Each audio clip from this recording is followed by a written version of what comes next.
Hi, and welcome to Carolina Varsity's 2013 Week 9 preview of the Southern Mecklenburg Conference. I'm Dale Ross. And I'm the Pet Man, Matt Morrow. And Matt would say the best for last. This is the Pet Man game of the week.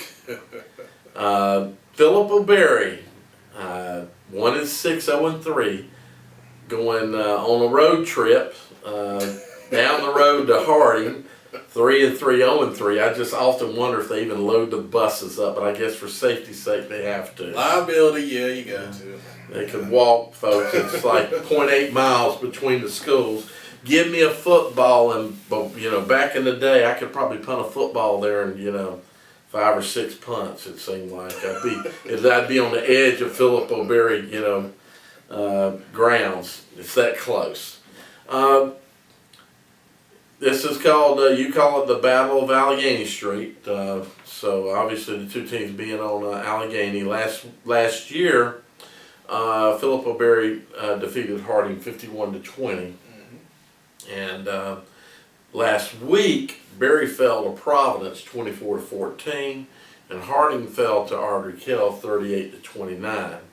The computer says Berry by 1, and I do think it's going to be a tough ball game, a tight ball game that will be within, personally I think it's definitely going to be within 2 scores and probably even within 1 score.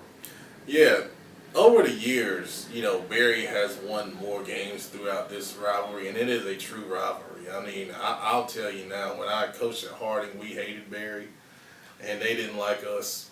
Mm-hmm. And I can say now that, some of those feelings are still there. Even though the staff at Harding's a little different.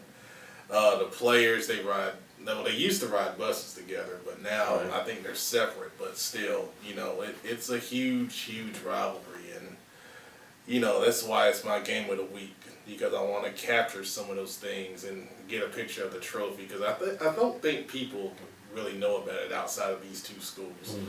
Mm-hmm. And plus, it's a big game for these guys. Right now the playoffs look kind of tough for them, so this is going to be like a big playoff game for both schools. And I think the key for Berry is they got to control the inside run game. And what I mean by that is, Harding's athletic defensively, and Berry, can throw the ball. Obviously, they've had a lot of success with Omar Baker. And number 81, I keep forgetting his name. His name was posted on the board, but I don't remember it. But he's had a really good season at receiver. But if they want to win the game, I think they have to be able to run the ball inside right at Harding and help control the line of scrimmage, because that's going to help open up their passing game, which is what they do well. Mm-hmm. I think the key for Harding is that you got to embrace this rivalry and limit the deep passing game. Harding got off to that good 3-0 start. Now they've lost 3 in a row. They played better last week, put a scare in the Ardrey Kell. So I think both teams are playing well at the right time. Mm-hmm. But this game's at Harding. They got to embrace the environment and say, plus we talk about playoff eligibility. If Harding can get to 4 wins, you never know what could happen. I don't know the remaining schedule offhand, but they've lost to South Meck. They've lost to Ardrey Kell, so they're going to be facing the tougher teams in the conference, mm-hmm. coming up.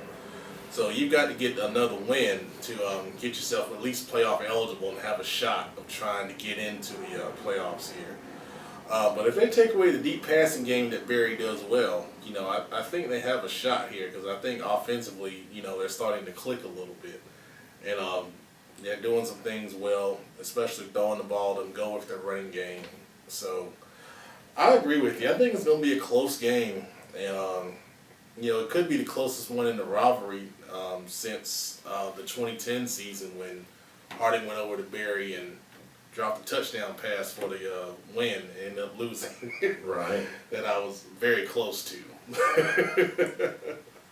Well, I was going to take a quick look for you, and then I know we want to shut down so we can all go do our things, and I don't want to go to basketball.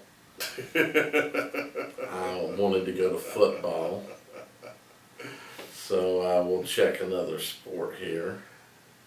Well, I'll tell you while Dale's looking, they have a Battle Allegheny trophy, and it's not a huge trophy, but they do get it engraved every year, and it stays at the school that wins the game for a whole season. And then before the game, I believe they put the trophy at the middle of the field.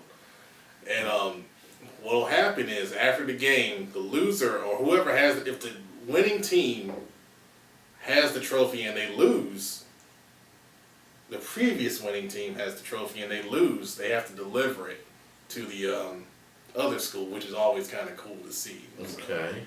So, that's something that, hopefully will happen.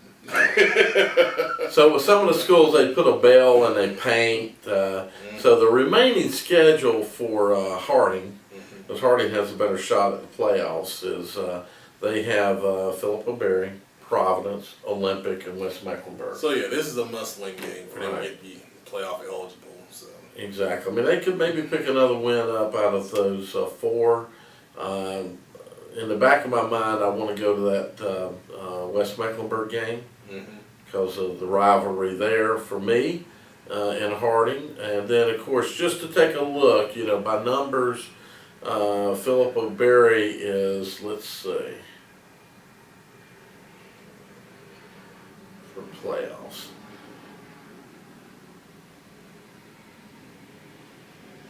They have exactly 4 games left. They have Harding, Ardukel, West Mecklenburg, and Olympic. And I'd say to make the playoffs, they'd have to win out, which would probably put them potentially into a 3 seed even. So you either win out or nothing. You're not going to get there with 3 wins.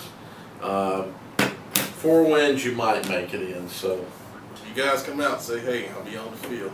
exactly. Allegheny Street, big game. I'm sure that there'll be a lot of people at this game. Yeah, I will it'll say. be a big crowd. So it will be a big game on the west side. Have a good one at Harding. Thank you.